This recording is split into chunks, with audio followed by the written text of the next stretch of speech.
जम्बूद्वीपे भरतखंडे आर्यावर्ते भारतवर्षे।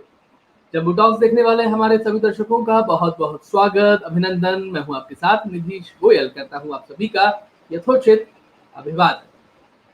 बचपन से किताबों में आपने एक चीज बड़ी अच्छी तरीके से पढ़ी होगी कि क्या करोगे इतना कमा धमा करके। सिकंदर जब लौटा तो उसके भी हाथ खाली थे। यानी कि हमें प्रोपोगेट ये किया जा रहा है कि सिकंदर कितना बड़ा आदमी था, कितना महान था, विश्व का विजेता था।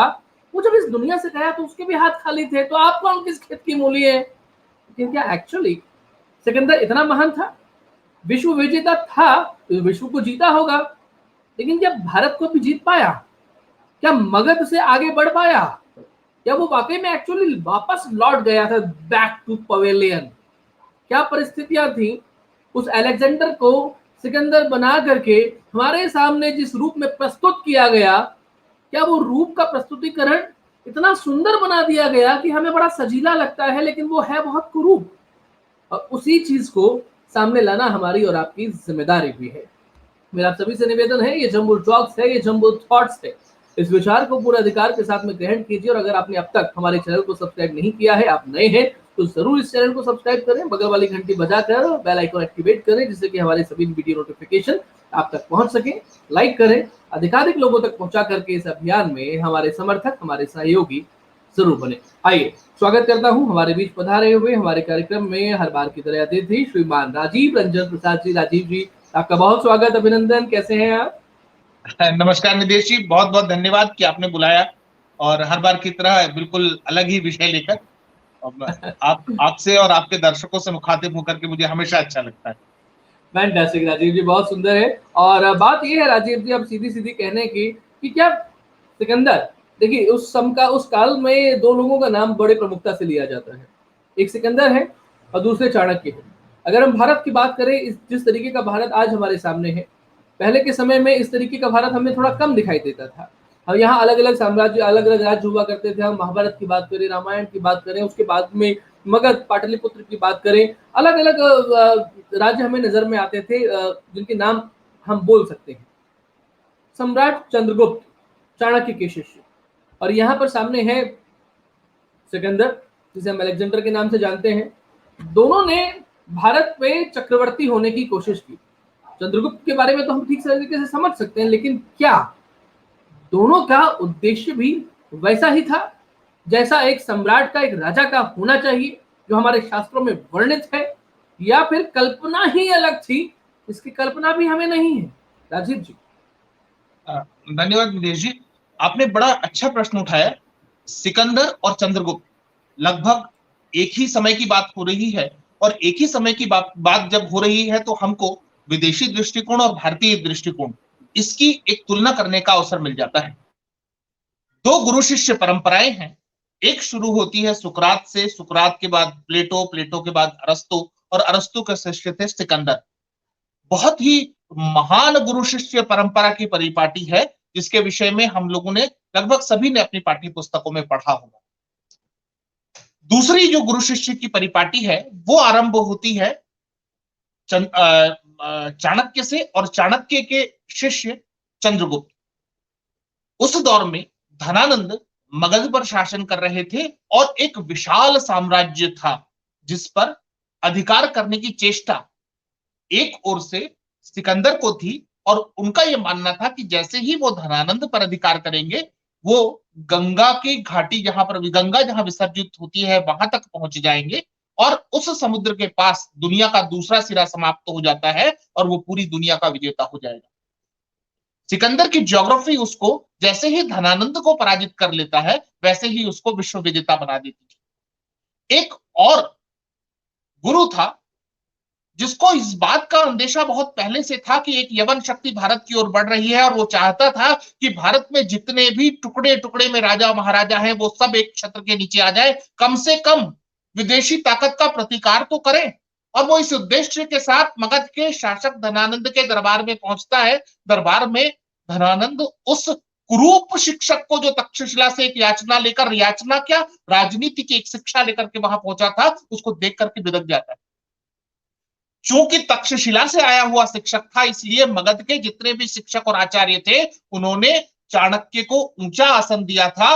और धनानंद इस बात से चढ़ गया कि एक कुरूप व्यक्ति उसके लगभग लगभग समकक्ष बराबर आसन में बैठे कैसे, और अपमानित तो होकर उसकी बात को ठीक से सुने बिना अपने दरबार से बाहर कर दिया। और तब इस शिक्षक ने अपनी शिखा खोलते हुए इस बात की घोषणा की कि मैं जब तक एक अयोग्य शासन का, एक अयोग्य शासक का वंश सहित विनाश न कर योग्य व्यक्ति को यहां न बिठा दूं, तब तक मैं चैन से नहीं बैठूंगा, इस शिखा को बांधूंगा नहीं। परिणाम हमारे सामने चंद्रगुप्त जैसे एक योग्य शिष्य का सामने आता है। वह योग्य शिष्य अचानक नहीं मिला, चाणक्य भटक रहे हैं, जगह जगह भटक रहे हैं और अपने एक योग्य शिष्य की तलाश कर रहे हैं, वो योग्य अवसर की तलाश कर रहे हैं। और एक व्यक्ति सिंहासन पर बैठा, पत्थर पर बैठा हुआ है, एक बालक किशोर, और वो अपने साथियों के साथ खेल रहा है और वहां पर वो कुछ न्याय करने की कोशिश कर रहा है, क्योंकि वो इस समय सम्राट की भूमिका में है। और चाणक्य दूर से देखते हुए उस बालक की योग्यता, दक्षता, क्षमता की पहचान कर लेते हैं और समझ जाते हैं कि मेरा शिष्य बनने योग्य जो व्यक्ति है, जो किशोर है, जो बालक है, जिसको मैं तराश कर हीरा बना सकता हूं, वो इस समय उस पत्थर पर बैठा हुआ है। और यहां से शुरू होती है उस गुरु शिष्य की परिपाटी जिनके पीछे एक योग्य उद्देश्य भी था। अब आप एक बड़ी खूबसूरत तुलना करें निधेश जी। अरस्तु ने एक पुस्तक लिखी पॉलिटिक्स, जो पॉलिटिक्स उस दौर के राजनीति कैसे, हम राजनीति शास्त्र का पिता भी अरस्तु को मानते हैं। समानांतर आचार्य चाणक्य ने एक पुस्तक लिखी अर्थशास्त्र, जो केवल अर्थशास्त्र की नहीं, राजनीति शास्त्र की भी एक महत्वपूर्ण पुस्तक है, लेकिन हम भारतीय ही उसको ओन करने से पीछे हट जाते हैं। दो समान समय में लिखी गई, दो समान विषय पर पुस्तकें, पॉलिटिक्स और अर्थशास्त्र। अरस्तु महान, चाणक्य मिथक।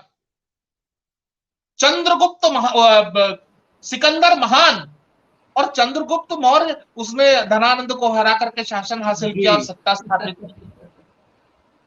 महानता की कसौटी क्या है? वो व्यक्ति किस लिए भारत की ओर बढ़ा था? दरअसल मेरा मानना है, जब मैं इन दोनों गुरुओं की तुलना करता हूं तो मुझे लगता है कि दोनों शिष्यों को भी बराबर में रख करके हमको राजनीति शास्त्र की यहां पर समझ लेनी चाहिए। दोनों गुरुओं ने दोनों शिष्यों को एक ही ध्येय देकर भेजा हुआ है, एक ही ध्येय के लिए दोनों आगे बढ़े हुए हैं। दोनों को मगध पर काबिज कर अपना जो है दृढ़ता हासिल करनी है, मगध पर अपनी सत्ता स्थापित करनी है। लेकिन दृष्टिकोण में क्या अंतर है? मुझे ऐसा लगता है कि अरस्तु ने सिकंदर को अपनी राजनीति शास्त्र की प्रयोगशाला बनाकर आगे बढ़ाया था। अन्यथा सुकरात, प्लेटो और अरस्तु की तरह ही कोई दार्शनिक आगे उनका शिष्य होता और वही परिपाटी आगे बढ़ रही होती। लेकिन यहां पर एक विश्व विजेता के रूप में आगे भेजने के पीछे मुझे ऐसा लगता है कि अरस्तु अपनी जो प्रयोगशाला है वो सिकंदर को बना रहे थे। और मुझे यह कहने में कोई गुरेज नहीं कि दुनिया चाहे महान कहती रहे, लेकिन अरस्तु बुरी तरीके से असफल सिद्ध हुए सिकंदर को आगे भेजकर। और सिकंदर ने आरंभिक विजय अवश्य हासिल की, सिकंदर ने एक विशाल साम्राज्य जरूर बनाया, लेकिन सिकंदर एक असफल योद्धा सिद्ध हुआ। उसके बनस्पत अगर हम चाणक्य और उनके शिष्य चंद्रगुप्त को देखते हैं तो हम देखते हैं कि वो एक बड़ी अधिक समृद्ध फिलॉसफी के साथ काम कर रहे थे, अधिक बड़े दर्शन शास्त्री रहे सिद्ध होते हैं चाणक्य, जिन्होंने इस देश को, इस विश्व को अर्थशास्त्र और राजनीति शास्त्र की वो नेमत दी कि वो विशाल मौर्य साम्राज्य हमारे सामने खड़ा हुआ, जिसने न केवल लंबे समय तक स्थिर शासन किया, पूरी भारत भूमि को फिर से एक सूत्र में बांधा और सोने की चिड़िया बनाने की जो प्रक्रिया आरंभ हुई, जो सतत भारत में आगे बढ़ी, उसकी बुनियाद यही चाणक्य, उनके यही शिष्य चंद्रगुप्त ने अपने दौर पर रखी थी। थोड़ा सा हम आगे बढ़ते हैं जी। निधेश जी, एक बड़ी रोचक कथा आती कि आखिरकार सिकंदर भारत में आया, उसने जो है जी। भारत में प्रवेश से पहले एक चिट्ठी भिजवा दी राजाओं महाराजाओं को कि साहब मैं आ रहा हूं, जिसको मेरी अधीनता स्वीकार करनी है कर लीजिए। सिर्फ आम्भी कुमार, जिसने जी। सिकंदर की जो है तक्षशिला के पास, उसने वो मान लिया कि ठीक है मैं आपकी दासता स्वीकार करता हूं, आप जी। आए और तक्षशिला से आप अपनी युद्ध नीति या आप आगे का जो विजय अभियान उसका आरंभ कर सकते हैं। जी। सिकंदर जब भारत भूमि में प्रवेश करता है, तक्षशिला में जाता है, वह क्योंकि उसके पीछे दार्शनिक गुरुओं की समझ और सोच काम कर रही थी, उसको यह मालूम था कि भारत भूमि महात्माओं की है, भारत भूमि ज्ञानियों की है, भारत भूमि में एक से ऐसे एक सिद्ध हैं जिन्होंने न केवल दर्शन बल्कि चमत्कारों की भी एक लंबी जो श्रृंखला है वो हमारे सामने प्रदर्शित की है, समाज को दिया है एक अपना योगदान। सिकंदर ने आम्भी के सामने एक अपनी इच्छा जाहिर की कि मैं योग्य किसी ऐसे गुरु से मिलना चाहता हूं, लेकिन उसके पीछे उसकी एक और मंशा काम कर रही थी। सिकंदर जानता था कि अगर उसने धनानंद को जीत लिया तो दुनिया जीत ली, क्योंकि उसकी ज्योग्राफी का नॉलेज तो इतना ही था। वो तो ये तक मानता था कि चिनाब नदी आगे चल करके मिस्र की नील नदी बन जाती है और फिर वो आगे बढ़ जाती है। मतलब उनकी जो ज्योग्राफी थी उस दौर की, जी। वो जी। दुनिया जी। को कुछ दूसरे दृष्टिकोण से देख रही थी। तो जी।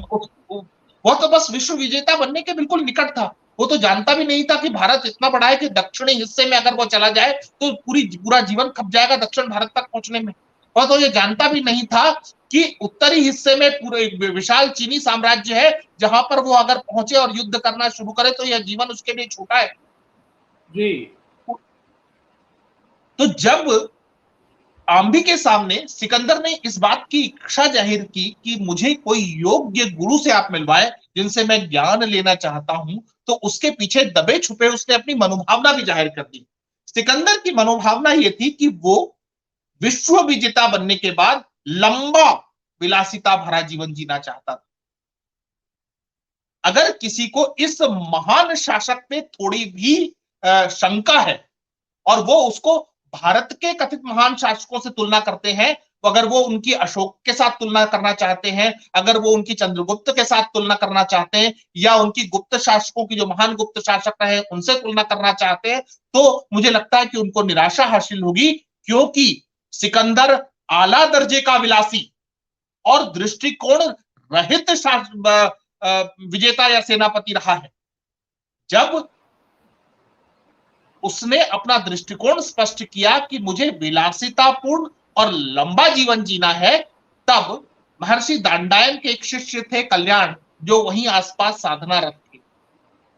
आम्भी ने उनसे मिलने के लिए रास्ता साफ किया, उनसे कहा कि ठीक है आप जाएं और उससे मुलाकात करें, हो सकता है कि वो आपको आपकी कामना सिद्धि में कुछ मदद कर सकते हो। ठीक। पूरे लाव लश्कर के साथ सिकंदर जंगल में गया, वहां जहां पर कल्याण जो है साधनारत थे, एक पत्थर पे पसरे हुए थे, पूरे शरीर में भस्म लगी हुई थी, बिल्कुल सुबह सुबह की ताजी धूप जो है उनके शरीर पर पड़ रही थी और वो मस्त मुस्कुराते हुए अपने पड़े हुए थे। सिकंदर के सैनिक धड़ाधड़ वहां पर उतरे और चारों तरफ घेरा बना लिया और उसको बार बार उठाने की कोशिश करते रहे कि उठो उठो, विश्व विजेता महान सिकंदर वहां आया हुआ है। आसपास की चिड़ियाएं वहां पर बेचारी परेशान होकर के उड़ गई। जंगल में ऐसा लगने लगा न जाने क्या हुआ है, लेकिन वो महर्षि कल्याण वो सुबह की ताजी गुनगुनी धूप ले रहे थे, चेहरे पे स्मित मुस्कान थी। उनको इस बात से कोई फर्क नहीं पड़ रहा था कि उनके चारों तरफ सैनिकों ने घेरा बनाया हुआ है, कि उनके सामने या उनसे मिलने के लिए जो व्यक्ति आने वाला है या आकर के लगभग खड़ा हुआ है वो दुनिया का विजेता है। उसका यह मानना है कि उसने पूरी दुनिया को अपनी मुट्ठी में कर लिया है, मान्य जीत है। लिया है अपनी जी। तलवार के दम पर। मैंने निधेश जी आपको एक संवाद पढ़ के सुनाता हूं और इस संवाद को मैंने अपनी पुस्तक में लिखा था और इसलिए जी। मैं इसको पढ़ के सुनाता हूं जिससे कि एक सिलसिला जो है वो स्पष्टता के साथ आपके सामने आएगा। सिकंदर ने देखा कि नदी के किनारे पत्थर पर एक व्यक्ति लेटा हुआ है, उसके बदन पर वस्त्र का एक टुकड़ा भी नहीं, परंतु चेहरे पर परम शांति अलग आभा बना रही थी। भस्म से लपेटा हुआ उसका पूरा शरीर ऐसे प्रतीत होता था मानो मानव तन पर चांदी चढ़ाई गई हो। सैनिकों ने उसे हिलाना डुलाना चाहा, परंतु साधु उसी तरह पड़ा रहा जैसे इस बात में कोई रुचि ही नहीं कि उसके पास हो क्या रहा है। वह गुनगुनी धूप से अपनी देह को सुखा रहा था। उठो साधु, विश्व विजेता सम्राट सिकंदर तुमसे बात करना चाहते हैं। एक सैनिक ने जगाना चाहा, साधु ने ध्यान ही नहीं दिया। उनके चेहरे पर मधुर मुस्कुराहट थी, धूप उनके शरीर को छूकर खिलखिला रही। मैं सम्राट हूं। ठसक के साथ सिकंदर अपने घोड़े से उतरा। इस खनकती आवाज में दिए गए परिचय से साधु तनिक भी प्रभावित नहीं था। उसे क्या लेना देना कि उसके समक्ष कौन खड़ा है। विश्व विजेता हूं मैं, सिकंदर ने कहा। उसके दुभाषिये ने सम्राट की ठसक वाली भाषा का अनुवाद साधु के कान के पास जाकर दोहराया। कैसा विजेता? क्यों करते हो रक्तपात? अपने स्थान पर लेटे लेटे पलके मूंदे साधु ने कहा। संपूर्ण जगत पर शासन करूंगा। सिकंदर ने अपनी महत्वाकांक्षा को सामने रखा। उससे क्या होगा? विश्व की संपत्ति और ऐश्वर्य मेरे कदमों पे होगा। उससे क्या होगा? संपूर्ण जीवन सुख और शांति से व्यतीत करूंगा। सिकंदर को उत्तर नहीं सूझा। साधु अट्टहास कर उठ बैठा। क्या हुआ? मेरे कथन पर कैसा हास्य? सिकंदर को अब चौंकने की बारी सिकंदर की थी। तुम विश्व विजेता बनकर जो जीवन जीना चाहते हो, वह मैं बिना किसी रक्तपात के आज भी जी रहा हूं। साधु ने अब की गंभीरता के साथ कहा और पुनः पत्थर पर लेट गया। सिकंदर ने महसूस किया कि उस साधु के लेटने में राजसी पना है। चेहरे पर शांति, मानो कठोर पाषाण नहीं, वह नर्म बिस्तर पर लेटा हुआ है। क्या सिकंदर जिस मार्ग पर निकला है वह निस्तार है? लक्ष्य की प्राप्ति करना भी तो एक तरह की इच्छा ही है। हाँ, साधु यही तो कह रहा है। क्या उसके सभी जटिल प्रश्नों का उत्तर इस साधु के निर्भीक अट्टहास में है? उसने अब तक इतने श्रम से जो कुछ अर्जित किया, उसका क्या कोई मूल्य नहीं? तुम रंक हो और मैं राजा, सिकंदर ने भाव विह्वल होकर चीखते हुए कहा। तो बताओ सम्राट, यदि तुम भयानक रेगिस्तान में फंस जाओ, प्यास से गला सूख रहा हो और मेरे पास एक प्याला पानी है या जल है, तो उसका क्या मूल्य दे पाओगे? रत्न माणिक्य सिकंदर को उत्तर नहीं सूझा। यदि मैं इससे भी संतुष्ट नहीं हुआ, तब क्या दोगे? आधी संपत्ति, आधा राज्य? सिकंदर ने परिस्थिति की कल्पना की और मूल भाव को आगे बढ़ाया। यह पर्याप्त नहीं। अब तुम्हारा कंठ सूख गया है, तुम मरणासन्न हो, रेत की तपन बढ़ गई है, अब क्या दोगे? स्वयं परख लो। सारा राज्य, सारी संपत्ति। सिकंदर ने तर्क को समाप्त किया और अब वो अपने विमर्श के अंत पर पहुंच रहे थे।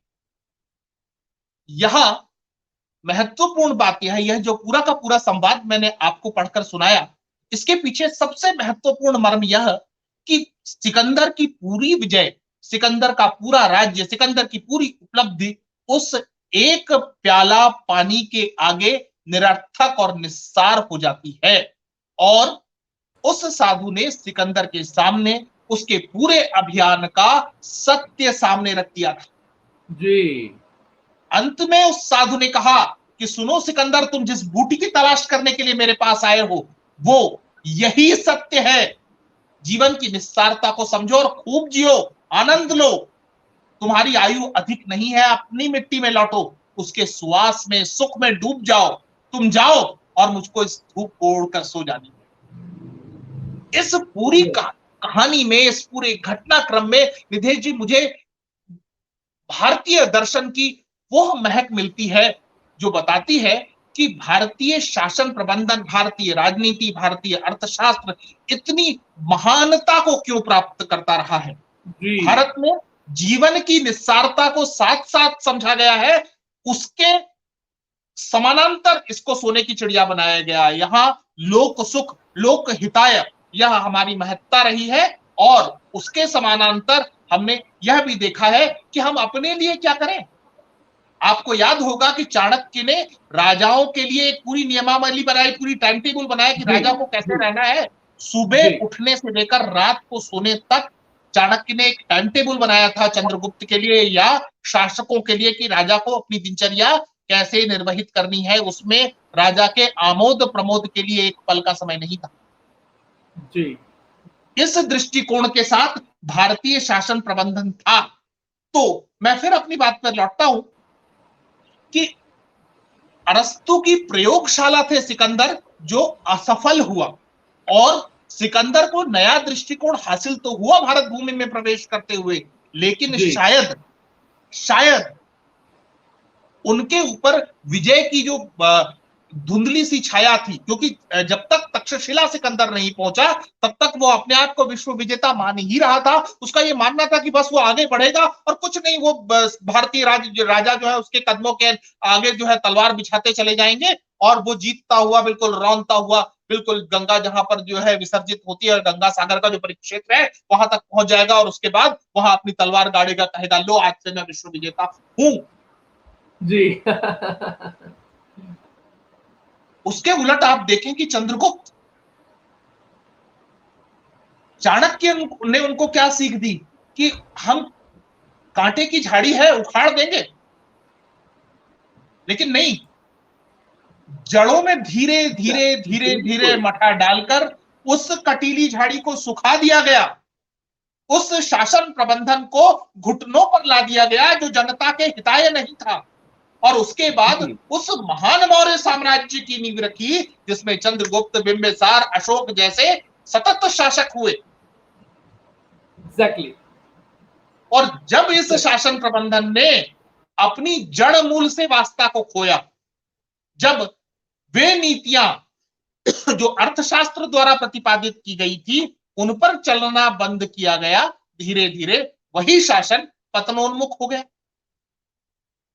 एग्जैक्टली तो अब हम इस जगह पर दो गुरु, दो शिष्य और उनकी आप जो है संकल्पना देखते हैं, और हम दो तरह के दर्शन, एक पाश्चात्य दर्शन, एक भारतीय दर्शन, उन दोनों की महत्ता देखते हैं, और दोनों का जो केंद्र बिंदु है सिकंदर का उस साधु से संवाद, जी जहां वह साधु स्पष्ट करता है कि जो तुम हासिल करने के लिए आए हो वो तो मैं वैसा ही हूं, वही जीवन तो मैं जी रहा हूं, वही विलासितापूर्ण जीवन, वही सुबह की सुहानी धूप, वही चिड़ियों की कलकलाहट, चिड़ियों की चहचहाट, वही नदी की कलकलाहट, और उसके बीच में अपने जीवन का वैसा सुख अनुभव कर रहा हूं जैसा तुम करते ही नहीं। मैं दीर्घायु हूं क्योंकि यह प्रकृति मेरे साथ है, पल पल प्रतिपल मुझे लंबा जीवन देने के लिए प्रतिबद्ध है, क्योंकि मैं प्रकृति के साथ एक रास्ता पूर्ण व्यवहार कर रहा हूं, और तुम जी तलवार लिए रक्तपात करने चले आए हो जिसका कोई उद्देश्य नहीं, सिर्फ एक ही उद्देश्य कि मैं पूरी दुनिया जीत लूंगा और जीतने के बाद विलासितापूर्ण जीवन जीऊंगा। ठीक क्या चाणक्य ने चंद्रगुप्त को कहा कि जाओ उसके बाद विलासितापूर्ण जीवन जियो? धनानंद तो बहुत समृद्ध व्यक्ति था, जब बिल्कुल मगध पर अधिकार हुआ तब मगध के सिंहासन के साथ साथ कोष पर भी तो अधिकार हुआ होगा, और धनानंद बिल्कुल अपने दौर के सबसे धनाढ्य लोगों में से एक थे। तो हमें इन दोनों चीजों का अंतर जो है साफ साफ दिखाई देता है निधेश जी, और मुझे लगता है कि आपके प्रश्न का मैंने एक विस्तृत उत्तर दिया ठीक ही बात है। है। मुझे आपने जो चीज़ें बताई हैं उससे मुझे ही नहीं बल्कि दर्शकों को भी बहुत सारी चीज़ें अच्छे तरीके से पता लग गई होंगी कि अंतर किस तरीके से आता है। आप सम्राट का मतलब क्या होता है, शासक का मतलब क्या होता है और गुरु द्वारा दी गई जो शिक्षाएँ हैं उनको अपने अंदर उतारना, ये अंतर सिकंदर में और चंद्रगुप्त में हमें साफ नज़र आता है। अब दूसरी बात करते हैं थोड़ी-सी राजीव जी। सिकंदर के बारे में कहा जाता है कि वो जब भारत में आया तो वो सिकंदर घायल हो गया था, एक घायल सिकंदर। तो ये भारत में आकर के वो घायल हुआ, ये क्या बनाई हुई अवधारणा है या फिर इसमें भी सच्चाई है? क्योंकि राजा पोरस की बात आती है, राजा पुरु की बात आती है, उनके हाथियों की बात आती है। जी, निधेश जी, बहुत सारे लोगों को ये शायद भान भी नहीं होगा कि सिकंदर के वापस लौटने के पीछे भारतीयों की वीरता का बहुत बड़ा हाथ रहा है। सिकंदर एक बार नहीं कई बार भारत भूमि में घायल हुआ है, और मुझे ऐसा लगता है कि जब सिकंदर ने वापस लौटने का निर्णय किया उसमें उसके शरीर पर भारतीय योद्धाओं द्वारा लगाए गए घावों की भी महत्वपूर्ण भूमिका रही है। पहली चीज, हम उस ज्योग्राफी को देखते हैं, जो ज्योग्राफी सिकंदर जहां से भारत भूमि आया और जब भारत भूमि में प्रवेश किया, उन दोनों के बीच में क्या अंतर था। जो यूनानी स्रोत हैं और बाद में जिनको हम कंपाइल करते हैं उसके अनुसार, सिकंदर के पास उपलब्ध भौगोलिक ज्ञान के अनुसार जिस समय वह व्यास नदी के तट तक पहुंचा वह दुनिया के पूर्वी छोर के लगभग निकट था। निकट आ पहुंचा था। जब उसे दक्षिणी भारतीय प्रायद्वीप का ज्ञान ही नहीं था तो चीन, साइबेरिया आदि के अस्तित्व का अनुमान भी नहीं रहा होगा। इस यवन आक्रांता का विचार था कि जैसे अटलांटिक समुद्र विश्व का पश्चिमी छोर है, वैसे ही वह समुद्र जिसमें गंगा गिरती है विश्व का पूर्वी सिरा है। इतना ही नहीं, नियरकस के अनुसार सिकंदर की धारणा थी कि चिनाब नदी ही आगे चलकर मिस्र की नील नदी बन जाती है। सार संक्षेप यह कि एक छोर से दुनिया जीतता हुआ वो दूसरे छोर तक आ गया था, और जैसे ही, जो मैंने आपको इस बात को पहले भी कहा कि जैसे जैसे ही वह धनानंद पर विजय प्राप्त कर लेता, उसका अधिकार पूरी दुनिया पर हो जाता। अब देखते हैं सर भारतीयों की, इससे यह तो स्पष्ट होता है, यह मैंने उदाहरण यूनानी और भारतीय जो वांग्मय है उनमें जो सिकंदर के विजय अभियान है और सिकंदर को जो भूगोल का ज्ञान था उसके विषय में इसलिए पढ़कर सुनाया ताकि संदेह यह न रहे कि सिकंदर वास्तव में विश्व विजेता था। हमारे पाठ्य पुस्तकों में विश्व विजेता सिकंदर, किताबों में विश्व विजेता सिकंदर, अरे मुट्ठी भर दुनिया जीती, दुनिया का एक मुट्ठी भर हिस्सा जीता और वह विश्व विजेता कहलाता है। और उससे भी बड़े बड़े साम्राज्यों को, उससे भी बड़े बड़े भूभागों को भारतीयों ने अपने कदमों तले रखा है।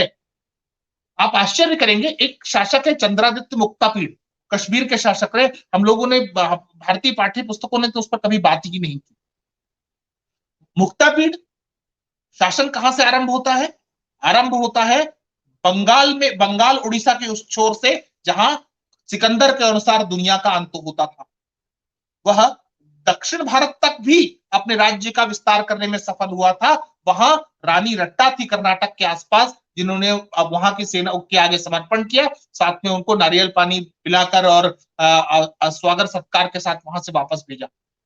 तीसरा हिस्सा ईरान, जहां कहीं उनकी मृत्यु हुई, और चौथा टर्की तक वो अपने आप को या अपने विजय अभियान को विस्तारित करने में सफल हुए थे। मुक्तापीड़ विश्व विजेता नहीं है। मुक्तापीड़ इतने सारे विजय अभियानों के बाद भी महान नहीं है। महान तो सिकंदर है, जिसके पास जो महत्वाकांक्षा है, उस महत्वाकांक्षा में उद्देश्य नाम की चीज नहीं है। सिर्फ मैं जीत जाऊं दुनिया और सारी दुनिया के लोग मेरे कदमों तले हो, यह वही नाजीवाद जिसकी हम आज आलोचना करते हैं, वही सिकंदर के दौर में उसी मानसिकता को हम महान कहने के लिए तत्पर हैं। और हमारी ही इतिहास की पुस्तकें सिकंदर महान, सिकंदर महान, सिकंदर महान चीखती रहती। तक्षशिला आने से पहले जब उसने कोहे दमन के आसपास अपनी सेना को रोका तो चिट्ठी लिखवाई भारत के सभी राजाओं के लिए कि मेरी अधीनता स्वीकार कर लो। किसी ने भी आम्भी को छोड़कर प्रतिसार नहीं दिया। यह भारतीय राजाओं की वीरता है। वे जानते थे कि मर जाएंगे, मिट जाएंगे। वे जानते थे कि सिकंदर का मुकाबला करने में वो सक्षम नहीं होंगे। उसके बाद भी अधिकांश ने अपनी तलवारें म्यान से निकाल ली। आम्भी जैसे कुछ ही कायर थे। यहां सिकंदर की पराजय की पहले से शुरुआत होती। फिर जब सिकंदर कोहे दमन से आगे बढ़ते हुए पहला जो है कुनार की घाटी में बसे जो है आश्वायनों या यूनानी साहित्य के अनुसार एस्पेसियनों से उसका पहला मुकाबला होता है। यहां पर जो आश्वायन योद्धा है उन्होंने सिकंदर के साथ जमकर मुकाबला किया और सिकंदर का कंधा यहां पर जख्मी हो गया। पहला महत्वपूर्ण जख्म सिकंदर को आश्वायनों से लड़ते हुए लगा था और अभी सिकंदर तक्षशिला नहीं पहुंचा है जी। उसने घायल होने की शुरुआत आश्वायनों के साथ ही हो गई। आश्वायनों से घायल होने के बाद सिकंदर अधिक घायल नहीं हुआ होगा, स्वाभाविक है। वह न्यासा को जीतते हुए आगे बढ़ा और अब मस्सक नगर एस्कोनाई जाती है, इसके बारे में जो एस्से केनाई जाती है, इसके विषय में यूनानी साहित्य में क्योंकि धीरे धीरे जो है डिकोडिंग हो रही है, धीरे धीरे साम्यताएं ढूंढी जा रही हैं। मस्सक नगर जो है उसकी यात्रा में पड़ने वाला विशालतम नगर था, जहां रानी कृपा, उनके जब सिकंदर का आक्रमण हुआ तो उनके पति युद्ध में लड़ते हुए खत्म हो गए। रानी कृपा थी, उन्होंने जमकर मुकाबला किया। यहां दूसरी बार सिकंदर को लगभग पराजय का सामना करना पड़ा, उसके पैर चोटिल हुए, कंधा चोटिल हो गया था अश्वाइनों से लड़ते हुए, मस्सकों से लड़ते हुए पैर चोटिल हुए। लेकिन ये इतना क्रूर व्यक्ति था कि इसने अपनी इस चोट के प्रतिसार में मस्सकों को बुरी तरीके से समाप्त किया। एक एक को खेत में काम करने वाले व्यक्तियों को भी नहीं छोड़ा गया। इतना ही नहीं, उसने रानी कृपा से विवाह कर लिया, जिसके बाद उस राज्य में शांति आ सकी थी, रक्तपात बंद हुआ। यह विवाह एक तरीके से समर्पण था जिससे लोगों की जान बचाई जा सके। हम रानी कृपा जैसे लोगों के बलिदानों को कम ही जानते हैं, उनकी कहानियों को से शायद ही अवगत है। लेकिन दुखद बात है कि हम कहानियां सिकंदर की जानते हैं, कहानियां कृपा की नहीं जानते। हम कहानियां सिकंदर की जानते हैं, आस्पायनों को नहीं जानते, हम मस्सकों को नहीं जानते, हम कठों को नहीं जानते। जी, ठीक बात। मस्सकों से आगे बढ़ते हुए ऑर्नोस का एक दुर्ग था, बहुत ही दुर्गम, इसको भी छल से जीता है, इसको भी बल से नहीं जीता गया। यहां से लगभग मार्च 326 ईस्वी सिकंदर ने सिंधु नदी को पार किया और फिर आप क्या कहना चाहिए, तक्षशिला और तक्षशिला से आगे बढ़ते हुए पोरस। अब यहां पोरस की मैं बात करूं उससे पहले कठों ने सिकंदर को लगभग पराजित कर दिया था। बहुत मुश्किल से कठों से जीतने के बाद सिकंदर जो है वो आगे बढ़ सका और पोरस से विजय, ये दो दृष्टिकोण हमारे सामने आते हैं। बहुत से लोगों का यह मानना है कि दरअसल जीत पोरस की हुई थी और अनेक लोगों का यह मानना है कि नहीं, सिकंदर ही जीता था, पोरस के साथ समझौता हुआ। यूनानी इतिहासकार भी, दरअसल भारतीयों में इतिहास जो लेखन है या जो लिखा गया वह तो जानबूझकर भी बहुत कुछ मिटा दिया गया और जो कुछ उपलब्ध है उसमें हमें सिकंदर के विषय में कुछ खास जानकारी प्राप्त नहीं होती। इसी कारण हमको जो यूनानियों ने लिखा, जो उस दौर के इतिहासकारों द्वारा हमारे सामने लाया गया, उस पर निर्भर रहना पड़ता है और ऐसे में जो विजेता है उसका इतिहास लिखा जाता है, यह हम और आप बहुत अच्छी तरीके से जानते हैं। इसलिए अगर सिकंदर पोरस से पराजित भी हुआ होगा तो भी हमारी मजबूरी है कि हमको सिकंदर को ही विजयी मानना होगा, चूंकि लिखित साक्ष्य उसी ओर इंगित करते हैं, उसी ओर इशारा करते हैं। अब आप देखिए, झेलम नदी के इस पार सिकंदर की सेनाएं तन गई, उस पार पोरस ने व्यूह रचनाएं इस तरीके से की कि झेलम नदी को पार करना सिकंदर के लिए लगभग असंभव सिद्ध हो रहा था।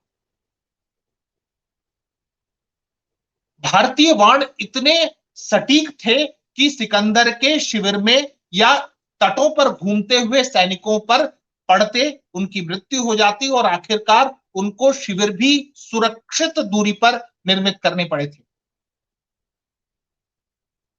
बारिश हो रही थी और बहुत बारिश में सिकंदर ने एक रिस्क लिया, चुनौती ली। यह मान सकते हैं कि नदी ऐसी जगह से जहां पर मोड़ लेती थी और जहां पोरस की व्यूह रचनाएं देख नहीं सकती कि सेना उस ओर से नदी को पार कर रही है। सिकंदर ने कुछ लोगों को इसी नदी के, झेलम नदी के इस ओर ही छोड़कर अपनी एक बड़ी सैन्य टुकड़ी के साथ नदी के घुमावदार मोड़ से भरी बारिश में नदी को पार करना उचित समझा।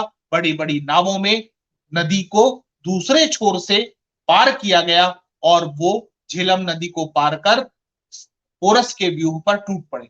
अब यहां आप देखें कि आमने सामने दो सेनाएं थी, वहां पोरस की व्यूह रचना सिकंदर की व्यूह रचना पर भारी पड़ रही थी और सिकंदर इस बात को समझ गए थे कि सीधी लड़ाई उसे विजेता नहीं बना सकती, नहीं बना जा सकता। ठीक है। लगभग दूसरा छोर लेते हुए नदी के घुमाव का, जहां नदी थोड़ी उथली है, भयानक बारिश हो रही है, ऐसे समय का चयन कर सिकंदर को चुनौती लेते हुए नदी को पार करना पड़ा और नदी को पार करने के बाद वह पोरस के व्यूह पर टूट पड़ा। राजा पोरस ने अपने बेटे को लगभग 20,000 अश्वारोहियों और 120 रथों के साथ युद्ध भूमि में भेजा। जबरदस्त युद्ध हुआ और इस युद्ध में एक बार फिर सिकंदर घायल हुआ। इतना जी। ही नहीं, उनका अपना घोड़ा बुकाफेलोस नाम था उस घोड़े का, वो भी इसी युद्ध में मारा गया। अब हम देख रहे हैं लगातार, मैंने आपके सामने 4 घटनाएं आप रखी हैं और चारों की चारों घटनाएं ऐसी हैं जिसमें सिकंदर बुरी तरह से घायल हुआ है। जी। बुकाफेलोस मारा गया और उसके बाद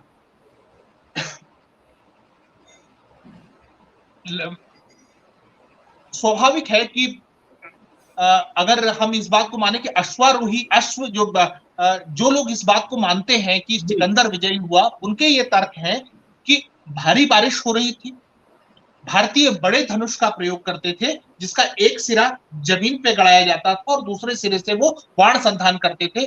बारिश में वो उस तरीके से जो है वो अपने निशाने नहीं लगा पा रहे थे। जो रथ हैं, कि रथ भारतीय युद्ध शैली का महत्वपूर्ण हिस्सा थे, रथों के पहिए कीचड़ में फिसलने लगे थे, धंसने लगे थे। जी। हाथी महत्वपूर्ण युद्ध के औजार सिद्ध हुए। पोरस ने बहुत देर तक अपनी हाथी सेना के बल पर सिकंदर को भयाक्रांत कर रखा, लेकिन बाद में सिकंदर ने युक्ति निकाली हाथियों को कैसे आतंकित किया जाए, और फिर यह हुआ कि हाथी अपनी ही सेना के विरुद्ध या अपनी ही सेना को रौंदने लगे और तब ऐसी परिस्थिति निर्मित हुई कि पोरस को घेर लिया गया और फिर जब बंदी बना करके सिकंदर के समक्ष प्रस्तुत किया गया और यह पूछा गया कि तुम्हारे साथ कैसा बर्ताव किया जाए, तब पोरस ने निर्भीकता के साथ कहा कि जैसा एक राजा दूसरे राजा के साथ करता है। और इस उत्तर से प्रभावित होने के बाद सिकंदर ने उनको मुक्त किया, दोस्ती का हाथ बढ़ाया। बहुत सारे जो जीते हुए परिक्षेत्र थे जो पोरस के राज्य के इर्द गिर्द थे, उसका अधिकार उनको दिया और पोरस ने सिकंदर की मदद की और सिकंदर ने कठों के विरुद्ध, क्योंकि पोरस से आगे बढ़ने के बाद वो जो झेलम नदी है उसके पास कठों से, मैं जिसकी बातचीत पहले कर चुका जी। हूं, जी। जी। जी। जी। घायल हुआ था सिकंदर एक बार फिर, वो कठों के विरुद्ध युद्ध सिकंदर ने पोरस की मदद से ही जीता था। ऐसे ठीक है। विवरण, ऐसे उल्लेख मिलते हैं। चल। इतना ही नहीं, ये तो एक बात हुई, इतना ही नहीं निदेश जी, जब सिकंदर वापस लौट रहा था, जी।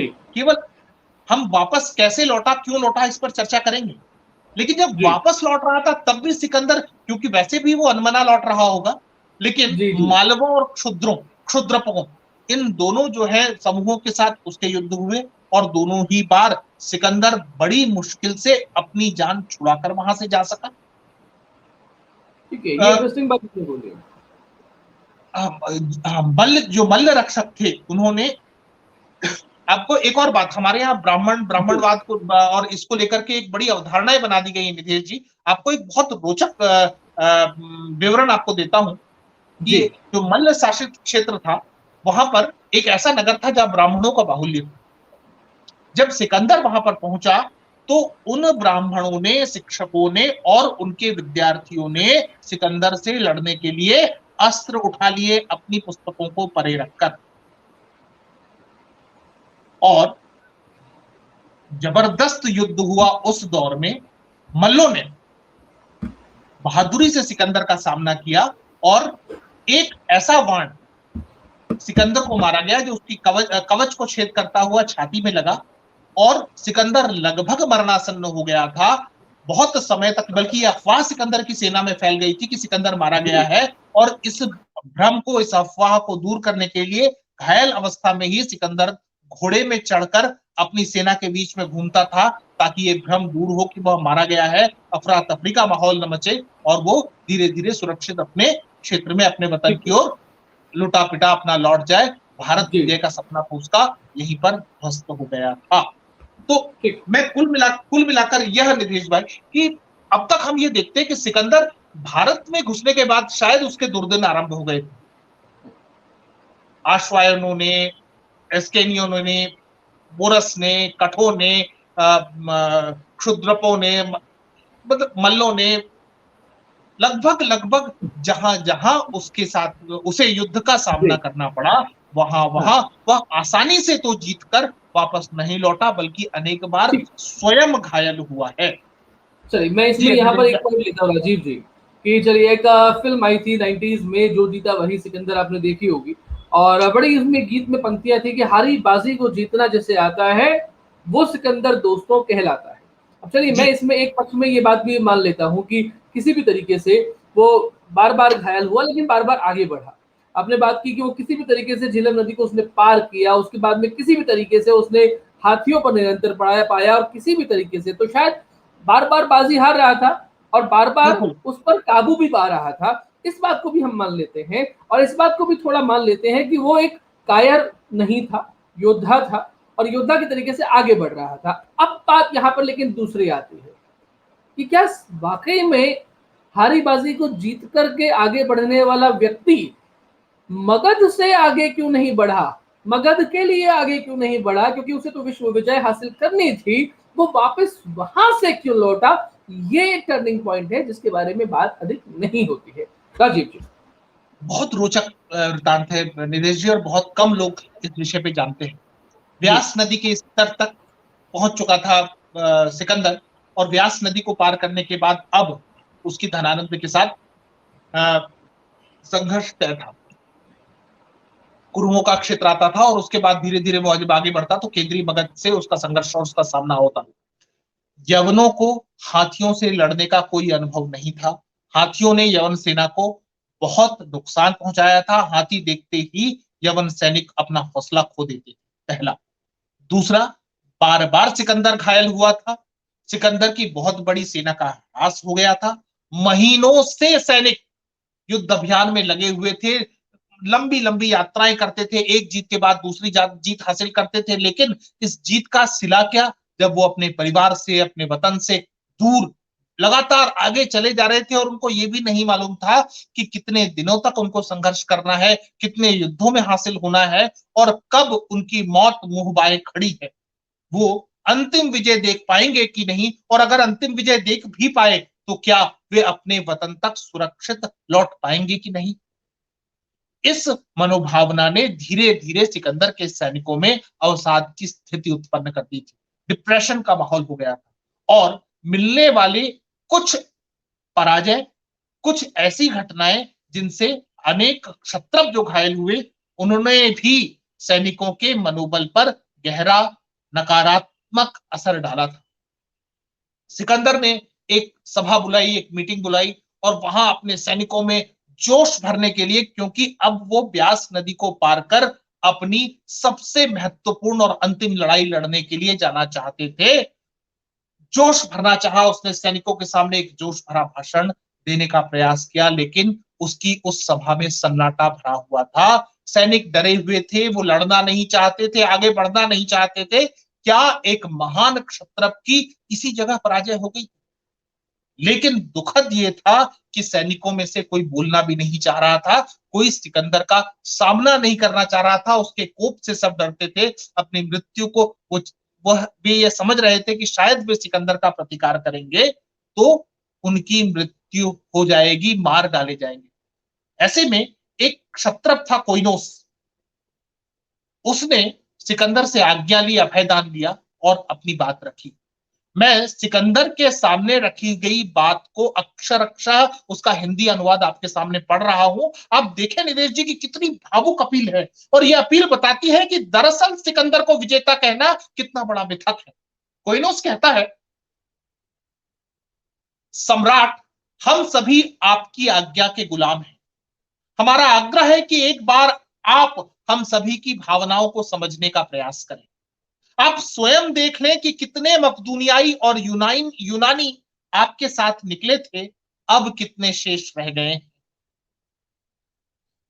थेसेलियनों को आपने बैक्ट्रिया से ही वापस भेज दिया, क्योंकि आप जानते थे कि उनमें अधिक जोखिम उठाने का सामर्थ्य नहीं बचा है। अनेक यूनानियों को उन नगरों का संरक्षक बना दिया जो आपके नए बसाए गए हैं। वहां रहकर भी कोई प्रसन्न नहीं। जो बचे खुचे हमारे साथ हैं, वे हाथियों का तथा अन्य अज्ञात खतरों का सामना कर रहे। सम्राट, विवेचना करें कि भारतवर्ष में प्रवेश के पश्चात से कितने मकदूनियाई सैनिक रण क्षेत्र में काम आ चुके हैं, कितने चोट के कारण बेकार हो गए हैं और विभिन्न विजित क्षेत्रों में छोड़ दिए गए हैं। युद्ध तो अपनी जगह है, हम में से अधिकांश रोग से मारे जा रहे हैं। सम्राट, अब जो मकदूनियाई और यवन हमारे साथ बचे हैं, उनमें भी पहले जैसा पुरुषार्थ नहीं रह गया है, हिम्मत टूट गई है। जिनके माता पिता जीवित हैं, उनमें उन्हें देखने का उतावलापन है। माता पिता बच्चों से मिलने के लिए आतुर हैं। सम्राट, आपकी कृपा से हम में से प्रत्येक निर्धन से धनवान हुआ है, छोटे से बड़े ओहदे पर पहुंचा है। इस उपलब्धि को परिजनों से साझा करने के लिए हमारा घर लौटना अनिवार्य है। यह स्वाभाविक और मानवीय इच्छा है। आप हमारी इच्छा के विरुद्ध आगे ले जाने की चेष्टा न करिए। हम बेमन से आगे जाएंगे तो आप अपने सैनिकों को पहले जैसा नहीं पाएंगे। हम हाथियों से युक्त सेना से लड़ने के अभ्यस्त नहीं है। इसके लिए नई योजना और पूर्वाभ्यास की आवश्यकता है। हम अपने देश लौट चले, स्वस्थ होकर पूरी तैयारी के साथ नए अभियान पर निकल सकते हैं। सम्राट, आपने दैवीय प्रकोप से अपशकुन की चर्चा की है, जिसका न तो किसी व्यक्ति को पूर्व ज्ञान हो सकता है, न उससे बचकर कोई निकल सकता है। कोइनास ने पूरी भावुकता के साथ यह अपील की थी। यहां मैं बता दूं उसके पहले की परिस्थिति कि सिकंदर जानता था कि उसकी सेना का मनोबल टूटने लगा है, इसलिए उसने कहा कि उसको दैवीय स्वप्न आया है कि वह जीतने वाला है, और अगर हमने संपूर्ण विश्व विजय प्राप्त नहीं की तो दैवीय प्रकोप का हम में से सबको सामना करना पड़ेगा। जी। और ये डर वो अपने सैनिकों में जोश के साथ भरना चाहता था ताकि लोग उसके साथ अंतिम विजय तक रहें। वो घायल था, उसके बाद भी उसके अंदर मनोबल था। यह सिकंदर की विशेषता तो थी जो उसको एक अच्छा सेनानायक बताती है, लेकिन एक सेनानायक बुरा भी बताती है, क्योंकि उसको इस बात का अनुमान नहीं था कि वह किस क्षेत्र में जा रहा है, वहां के लोगों की ताकत क्या है। और यहाँ पर कोइनास का जो पूरा का पूरा विवरण है, बार बार वो कहता है कि हमको हाथियों से लड़ने का अनुभव नहीं है, हम हताश है, हार गए हैं, हम में से आधे लोग रास्ते में छूट गए, हम में से कितने लोगों को आपने खुद वापस भेज दिया, जो घायल हैं उनको आपने अलग अलग नगरों में पटक दिया, और जिनकी तरक्की हुई वो बेचारे अपने माँ बाप से मिलना चाहते हैं। हर किसी को अपने परिवार का मोह मिलता है, सालों महीनों से वो आगे बढ़े जा रहे हैं, बढ़े जा रहे हैं, बढ़े जा रहे हैं, और उनको पता नहीं कि संतहीन यात्रा का जो है निष्कर्ष क्या निकलने जा रहा है। और इस पूरी घटनाक्रम के बाद सिकंदर का चेहरा पीला पड़ गया था। सिकंदर ने हार नहीं मानी। उसने पूरी सभा में, क्योंकि कोइनास ने जब बोला और उसने जब अपनी स्पष्टवादिता से सिकंदर के सामने प्रतिरोध दर्ज किया, तो पहली बार सिकंदर की पूरी सेना सिकंदर के सामने ही हर्षद ध्वनि से चीख उठी। ये सिकंदर की दूसरी और महत्वपूर्ण पराजय थी। सिकंदर ने उसके बाद कहा कि बहुत अच्छा बोले कोइनास, लेकिन तुम्हारे तर्क कायरता भरे हैं। ध्यान से सभी सुने कि जिसको लौटता है लौट सकता है। तुम्हारा नायक सिकंदर अकेला ही नदी को पार करेगा, अकेला ही लड़ेगा। घर लौटकर अपने परिजनों को बताना कि कैसे तुम अपने सम्राट को शत्रुओं के बीच अकेला छोड़ाए हो। ये दरअसल आखिरी कोशिश थी अपने सैनिकों को अपने साथ रखने की। ये एक कातर हारे हुए राजा की अपील थी, क्योंकि वह अब जान गया था कि वह हारी हुई सेना का नायक है। इसलिए जो पराजित वो सिकंदर, जो जीता वो सिकंदर नहीं। जो अपने अभियान को आधा छोड़ने के लिए बाध्य हो गया वो सिकंदर, जो जीता वो सिकंदर नहीं। इसलिए हमको अपने मुहावरों को भारतीय परिप्रेक्ष्य में, भारतीय परिदृश्य में फिर से तोलना चाहिए। माना कि भारतीय इतिहासों ने उस दौर को दस्तावेजीकृत नहीं किया, या यह संभव है कि उस दौर में जो कुछ दस्तावेजीकृत किया गया उसको भारतीय कहीं अपने आप को महान न समझने लगे, उपनिवेश काल में वो सब कुछ नष्ट कर दिया गया। यह संभावना है, लेकिन इस संभावना को हम, जो कुछ हमारे सामने है उसकी परिस्थिति की सटीक विवेचना कर कम से कम इतना तो समझ सकते हैं कि सत्य क्या हो सकता है। जो भाग गया भारतीय जो ब्यास नदी के दूसरे तट से, उसके अंदर विश्व विजेता कहलाने का जो उसके ऊपर तमगा लगा हुआ है, उसका तो अधिकार कदाचित नहीं। फिर क्या हुआ? फिर एक बेहद नौटंकी हुई। सिकंदर अपने शिविर में भीतर चला गया और 3 दिन तक बाहर नहीं निकला। 3 दिन तक वो शिविर के भीतर रहा और सैनिक शिविर के बाहर इस बात की प्रतीक्षा करते रहे कि क्या निर्णय ले। सिकंदर बाहर इसलिए नहीं निकला ताकि वो मनोवैज्ञानिक दबाव अपने सैनिकों पर, अपने क्षत्रियों पर डाल सके, लेकिन न तो सैनिक मनोवैज्ञानिक दबाव में आए, न सिकंदर को कोई आगे बढ़ने का दूसरा रास्ता उन 3 दिनों के वैयक्तिक मंथन में नजर आया। इमोशनल ब्लैकमेल नहीं। जी। चौथे दिन जब वो बाहर निकला तो वो लौटने का मन बना चुका था, लेकिन उसके अंदर तो विजेता वाली ठसक थी। वो कैसे बोल देता कि नहीं, तुम लोग सब मनोबल तुम्हारा टूट गया है इसलिए अब हम वापस चलते हैं। वो कैसे बोल देता कि अब मैं जो है, क्योंकि वो हुंकार कर चुका था कि मैं अकेला लड़ूंगा, मैं आगे बढ़ूंगा, इसलिए उसने जो है पहले से ही एक अपशकुन की, स्वप्न की भूमिका बना ली और उसने गढ़ी हुई कहानी अपने सैनिकों के समक्ष सुनाई और कहा कि अब मैं वापस लौटने के लिए तैयार हूं और हम वापस लौट रहे हैं यहां से। बहुत बड़ी हर्षद ध्वनि हुई, सैनिकों के आंसू निकल आए, एक भावुक माहौल हो गया। सिकंदर ने वहां पर कुछ दिनों खेल स्पर्धाएं कराई, खुद एक अपनी एक 12 लगभग 50 क्यूबिक फीट एक ऊंची प्रतिमा बनवाई, वहां पर अपनी प्रतिस्थापनाएं की, कुछ नगर बनवाए। वो जितना कुछ वो प्रोपेगेंडा कर सकता था अपनी विजय का, विश्व विजय का, विजेता होने का, अपनी महानता का, वो सब कुछ वहां पर किया और अपने बचे खुचे मनोबल विहीन, टूटे हारे, जख्मी सैनिकों को लेकर वो अपनी वापसी की यात्रा व्यास नदी के तट से आरंभ कर चुका था। अब दिनेश जी, हम 3 दृष्टिकोणों को उपसंहार में विवेचित करते हैं। इन तीनों की विवेचना इसलिए आरंभ है क्योंकि आपने 3 बहुत महत्वपूर्ण प्रश्न रखे और तीनों ही महत्वपूर्ण प्रश्नों में सिकंदर की पूरे अभियान की विवेचना हो सकती है।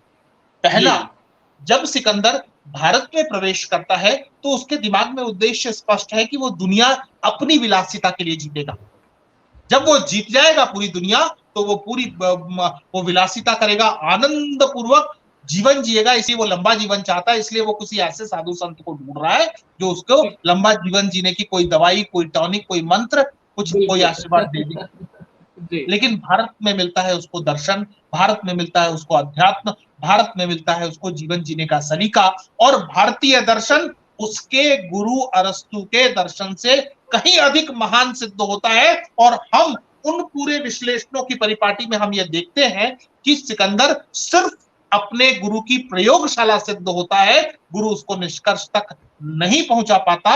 यह अरस्तु की भी हार है और सिकंदर की भी हार है। इसलिए अरस्तु का जो पॉलिटिकल ग्रंथ, जो ग्रंथ है पॉलिटिक्स, उसकी अपनी प्रासंगिकता अगर हम चाणक्य के ग्रंथ चंद्रगुप्त से, तो हालांकि आप अगर दोनों ग्रंथों को देखें तो दोनों ग्रंथों में जमीन आसमान का अंतर है और चाणक्य की अर्थशास्त्र हर दृष्टिकोण से बेहतर पड़ती है, लेकिन हम भारतीयों को ही बुखार है अपने देश से बाहर का सब कुछ श्रेष्ठतम कहने का। तब दूसरा निष्कर्ष हम निकाल पाते हैं कि चंद्रगुप्त एक उद्देश्य और महान उद्देश्य के साथ आगे बढ़ रहे थे, इसलिए सफल होते हैं, विशाल साम्राज्य खड़ा करने में सक्षम होते हैं। और चाणक्य केवल अपने शासन को ही नहीं, केवल उसके पश्चात के शासकों के लिए ही दिशा निर्देश नहीं देते, भारतीय भूभाग के सभी शासकों के लिए एक ऐसी नीति प्रतिपादित कर जाते हैं जो लोक हितकारी हो, जो लोगों के बारे में सोचती हो। और आप देखें कि भारत के कोई भी ग्रंथ, रामायण उठा ले, महाभारत उठा ले, भारत का वैदिक साहित्य उठा ले, भारत का कोई भी वांग्मय में से कोई भी ऐसा ग्रंथ उठा ले जिसमें राजा के कर्तव्य दिए गए हो, तो हर बार उसमें लिखा गया है प्रजा प्रथम। जी, प्रजा के लिए आपको क्या करना है, प्रजा के लिए जो कार्य नहीं करता वो राजा नहीं है, निरंकुश राजा को दंड देने का अधिकार प्रजा का है। ये सब कुछ हमारे ही इतिहास की, हमारे ही जो कुछ लिखा हुआ हमारे पास अपने इतिहास का शेष है, उसकी महानता, उसकी विरासत है। और हम लोग शायद अपनी ही चीजों की विवेचना भली प्रकार, ठीक प्रकार नहीं करते। थोड़ा सा आगे बढ़ते, तब मैं इस बात पे बिल्कुल स्पष्ट हूं कि सिकंदर भारत में निरंतर घायल होता रहा और उसके घायल होने के कारण ही उसका भी और उसके सैनिकों का भी मनोबल टूटता रहा। अन्यथा आप देखें कि अगर वो पुरु से जीता तो उसके पास पुरु की ताकत थी, आंभी के सैनिकों की ताकत थी, और ये दोनों भारतीय सीमांत के शक्तिशाली शासक थे। इनकी सम्मिलित सेनाओं के साथ धनानंद पर आसानी से आक्रमण किया जा सकता था और इन सम्मिलित सेनाओं में हाथी भी थे। बिल्कुल।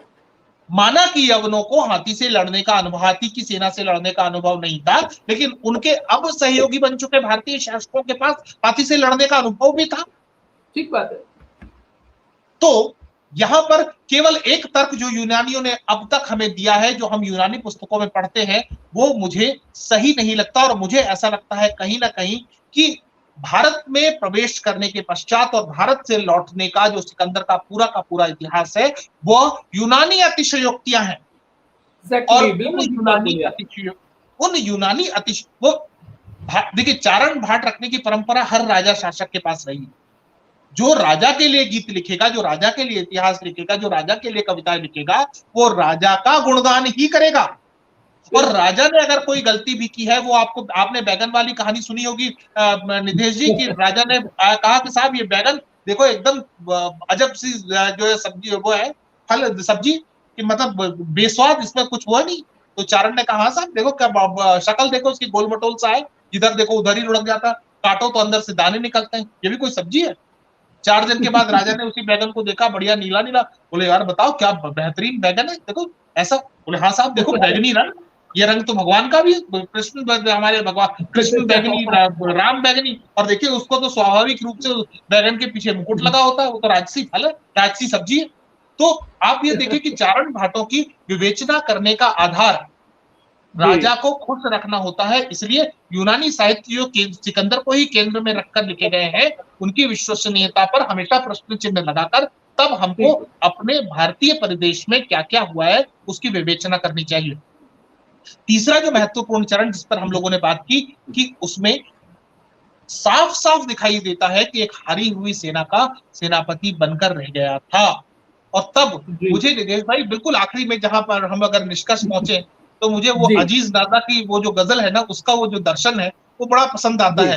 वो है ना कि याद रख सिकंदर के हौसले तो हाली थे, जब गया था दुनिया से दोनों हाथ खाली थे। सिकंदर दुनिया से गया था, दोनों हाथ खाली थे, माना रास्ते में लूट का माल बहुत उसने कमाया होगा, दुनिया भर का, वो वापस गया तो वो राग रंग विलासिता में डूब भी गया था, हताश था, निराश था, और बहुत जल्दी अपनी युवावस्था में ही वो इस दुनिया से कूच कर गया। और उसने ये कहा भी था कि जब मैं बाहर जाऊं तो मेरी आरती के मेरे हाथ बाहर निकाल दिए जाए ताकि दुनिया देख सके कि मैं खाली हाथ गया हूं, एक विश्व विजेता। लेकिन विश्व विजेता उसका दम्भ था, वो विश्व विजेता नहीं था। हमको आपको अपने मुहावरों को बदल देना चाहिए। हमको आपको, जैसे हम भारतीय शासकों की आलोचनाएं करते हैं, भारत पर किए गए कथित आक्रमणों की भी सही विवेचना करनी चाहिए। जो लौट गया वो भारत में विजेता नहीं था। और तत्काल बाद चंद्रगुप्त मौर्य का शासन हुआ और वो सीमांत तक, जिसमें तक्षशिला भी सम्मिलित था, चंद्रगुप्त का परिक्षेत्र बना। और सिकंदर के बाद अफगानिस्तान तक मौर्य शासन की जो है सीमाएं फैल गई, जो उसका विजित क्षेत्र रहा है सिकंदर का। तो असल विजेता कौन? इस पूरी की पूरी परिदृश्य में दो समानांतर गुरु, दो समानांतर शिष्य, एक लक्ष्य, लेकिन उद्देश्य की महानता और उद्देश्य का छिछलापन, ये चीजें जो है निदेश जी हमको देखनी समझनी चाहिए। तो हम भारतीय इतिहास की सही विवेचना कर सकते हैं, आक्रमणों की सही विवेचना कर सकते हैं और समझ सकते हैं। जी जी एग्जैक्टली, आपने जो बात कही है कि चारण और भाट तब हुआ करते थे, लेकिन सिकंदर के चारण और भाट अब क्यों हुआ करते हैं, और अगर अभी भी हुआ करते हैं तो आप वो बने रहिए, लेकिन भारत की जनता अब आपको निपटाने के लिए पूरी तरीके से तैयार हो चुकी है। तो ये बोलना कि जो जीता वही सिकंदर, आप कहना शुरू कीजिए कि जो जीता वही चंद्रगुप्त। ये अंतर है और इस अंतर को हमें समझना पड़ेगा। अगर हम समझेंगे तो वाकई में अपने उन लोगों से प्रेरणा प्राप्त कर पाएंगे, उन्हें अपना प्रेरणा पुरुष बना पाएंगे और सही तथ्यों के साथ में आगे बढ़ पाएंगे। यही जम्बू टॉक्स का उद्देश्य भी है और मुझे लगता है कि आज के इस कार्यक्रम में इस उद्देश्य की पूर्ति के लिए हम लोगों ने काफी अच्छी एक चर्चा की। राजीव जी, आपका बहुत बहुत धन्यवाद चर्चा में पधारने के लिए। सभी दर्शकों का बहुत धन्यवाद देता हूं और ये भी कहता हूं कि आप इन चर्चाओं को अपने तक सीमित न रखें, इनके बारे में बात करें, खुद समझें और उसके बाद में उन किताबों को रेफर करें जहां पर ये सब चीजें लिखी हुई होती हैं, और केवल किताबें रेफर न करें बल्कि इन चर्चाओं को लोगों तक बढ़ाएं, उनसे इस बारे में चर्चा करें, तब शायद हमारा उद्देश्य सही मायने में साबित होगा। मैं बिल्कुल बहुत निधि जी, मैं क्षमा चाहूंगा, आपने एक महत्वपूर्ण बात की, तो इसलिए मैं दर्शकों से ये भी कहना चाहूंगा कि पढ़ना बहुत महत्वपूर्ण है। हमने भारतीय इतिहास के प्रति जो अविश्वास जो इन दिनों फैला हुआ है, उसका मूल कारण यही है कि अपनी ही पुस्तकों के पन्ने पलटने में हम जो है आलस्य करते हैं। भारतीय वाङ्मय, जो भारत जो कुछ लिखा हुआ है, आप एक बार पढ़ जाएं, अविश्वास के साथ पढ़ जाएं, आप ये महसूस करेंगे कि भारतीय इतिहास कितना महान है, कितना कुछ है जिसके बारे में हम जानते ही नहीं। एग्जैक्टली, बिल्कुल ठीक बात कही कि जब हम जान जाएंगे तब पता लगेगा कि भारत भा यानी कि सूर्य भास्कर वाला वो भा, वो किस तरीके से ज्ञान से ओतप्रोत है और कैसे विश्व का कल्याण करने की आज भी क्षमता रखता है। पढ़ें, समझें अपने इतिहास को, बनाएं अपना वर्तमान और सुखद होगा हमारा भविष्य। ऐसी हमारी शुभकामनाएं। सभी को धन्यवाद। नमस्ते, जय हिंद, जय भारत। नमस्कार।